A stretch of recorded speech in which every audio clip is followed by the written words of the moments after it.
हर हर महादेव मैया पार्वती धाम की। आए दोस्तों, प्यारा सा एक चर्चा लेके आयल बनी। आई सुनी और अच्छा लगे तो लाइक सब्सक्राइब करी और कमेंट करी। आई सुनते हैं। एगो राजा साहेब रहलन। तो उ राजा साहेब अपना गांव नगर में जे भेटा ओकरा से पूछस कि बतावलो कि भगवान जी जे मरेला उ भगवान जी भी जाला त का यहाँ दान पुण्य जौन कइले रहेला तौन उहाँ मिलेला। सभे से पूछस राजा साहेब। तब ते जे जानत रहे गुरु बहिन से ही नु बताई। त कहल सभे कहे कि ना हम गइल बनी भगवान जी भिरी कि हम जानतानी, हम नइखी जान। वही गांव में एगो जात के पंडित रहलन। उ पंडित जी कहियो भगवान के नाम ना लेले रहलन, कहियो शंकर भगवान के नाम ना लेले रहलन उ पंडित जी। तो वही रास्ता से उ पंडित जी गुजरत रहलन। तो राजा साहब कहलन कि अरे पंडित जी हेने सुनी हेने। जब पंडित जी गईनी तो कहला राजा साहब कि ई बताई पंडित जी, रउरा तो विद्वान पंडित हैं, रउरा तो सब कुछ जानत होके, ई बताई कि जे मर जाला आ जे यहाँ दान पुण्य करेला त का भगवान जी भी मिलेला। तो पंडित जी कहलन कि ई तो हम ना बता सकतानी, ऐसे कि भगवान जी भी मिलेला कि ना मिलेला ओ खातिर राजा साहब मरे के पड़ी, तब जाके पता लागी कि हाँ भगवान जी भी मिलेला कि ना मिलेला। तो कहले राजा साहब कि ठीक बा, अगर जे ई बात बता दही ओकरा के आधा राजपाट बांट दे। आ पंडित जी रहलन लालची। पंडित जी जो रहलन उ लालची रहलन। पंडित जी लालच में आ गइलन। कहलन कि राजा साहब ठीक बा, हम मर के देखाएम रउरा के। कहले राजा साहब पंडित जी ये राजा साहब हम मर के देखाएम, लेकिन एगो बात सुन ली राजा साहब, अगर हम मर जातानी तो जौन आधा राजपाट बा उ हमरा पत्नी के रउरा नामे लिख दे। कहले कि ठीक बा। कहले पंडित जी कि ठीक बा। जब पंडित जी कहले कि ठीक बा तो राजा साहब कहलन कि तब का करे के पड़ी, आ त हमरा के कबर खुनवाई, हमरा के कबर खुनवा दी। आ कबर खुनवाला के बाद में हमरा के वही में रउरा गाड़ दी। कहले पंडित जी कि कबर खुनवा दी आ हमरा के वही में गाड़ दी। कहले कि ठीक बा। आए राजा साहब गाड़े से पहिले एगो में पाइप लगा दे, कबरवा में हमरा एगो पाइप लगा दे। ऐसे पाइप लगा दे कि थोड़ा हम श्वास ले। पंडित जी के तब मरे के मन रहे ना, कहलन कि हम थोड़ा श्वास ले। कहले राजा साहब कि ठीक बा, हम उहो करे। का भइल कि पंडित जी कबर खुना गइल, पंडित जी में सुत गइलन।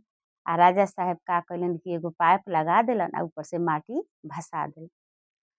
जब 2 दिन बीतल, 3 दिन बीतल, तब बिना मौत के कोई मरेला। जब 5वां 6वां 6ठा दिन बीतल तो राजा साहब सोचतारन कि मरनी त जान से हइले ना, लेकिन भूखे पियासे अब लागता कि मर जाए। गुरु बहन जब 7वां दिन बीतल तो राजा साहेब के उनकर अब तब के घड़ी आ गए। और मतलब कि उनकर भूखे कितना दिन रहस, अब तब के घड़ी आ गए। तब तक ले 7वां दिन बीतल, पहले देखा ताना राजा साहेब कि जौन पाइप लागल बा राजा साहब के पंडित जी के श्वास लेल खातिर, वो पाइप में है अजीगर सांप घुस रहल बा। पंडित जी जब अजीगर सांप के जब कबर में देखलन त कहलन का कि हे महादेव, कहियो तोरा नाम ना लेले रहनी है, लेकिन आज रहा नाम लेतानी। अब त ई अजीगर सांप हमरा के काट ली, अजगर सांप हमरा के काट ली आ हम मर जा। कहले पंडित जी कि अजगर सांप हमरा के काट ली आ हम मर जा। हे महादेव अब रउरा कृपा करी, हम मरे के नइखी चाहत। भले राजवा से कह देले बानी, लेकिन हम मरे के नइखी चाहत, रउरा कृपा करी। तब तक ले गुरु बहन का भइल कि लागल पानी बरसे, पानी खूब छपनो कोट बरसे लागल। आई पंडित जी एगो ब्राह्मण देवता के आयरलन भिक्षा मांगे, तो पंडित जी खींच का बस में कचरा उठा के बहारन उठा के आ पंडित एथी के ब्राह्मण देवता के दे दिल पंडित जी। अब उ जौन ने बहारन दिले रहलन पंडित जी, उहे बहारन आके पाइप के मुँह तर लाग गए। कहियो तो भगवान के नाम ले लेना रहलन, उहे आके पाइप के मुँह तर लाग गए। लागला के बाद में अजगर अंदर घुसे ना पौल। जब अजगर ना घुसे पौलन ए गुरु बहन, तब 7वां दिने पंडित का कैलन कि उखड़ गइलन एथी में से कबर में से निकल गइलन। आ निकल के अइलन राजा साहब के लगे। कहलन कि राजा साहब हम आ गइनी भगवान जी फिर से। राजा साहब कहलन कि तू मर के आ जी गइल, आ गइल। का कहलन भगवान जी, का दान पुण्य होतल जे यहाँ लोग करेला का वहाँ मिलत रहल। कहले पंडित जी कि हाँ मिलत रहलक।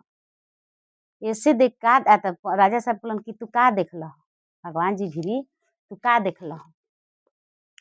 आ तो देखनी है ये कि एक जना बहारन दान कैले रहलन, तो ओजा बहारन दान कैले रहलन बहार ने ओजा मिलल ह।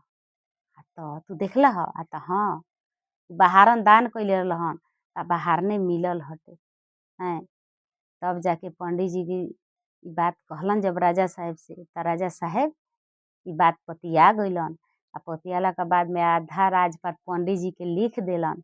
आ लिखला के बाद में पंडियो जी अपन खाए कमाई जुकुर हो गइलन, आधा राजपाट लेके धनिक हो गइलन। आइने रजो साहब हो गइलन। आ ओ दिन से पंडित जी कहियो जिन भगवान के नाम ना लेले रहलन पंडित जी, ओह दिन से उ पंडित जी लगलन महादेव के पूजा करे, महादेव के जप पे आ महादेव के मतलब कि आराधना में लागे।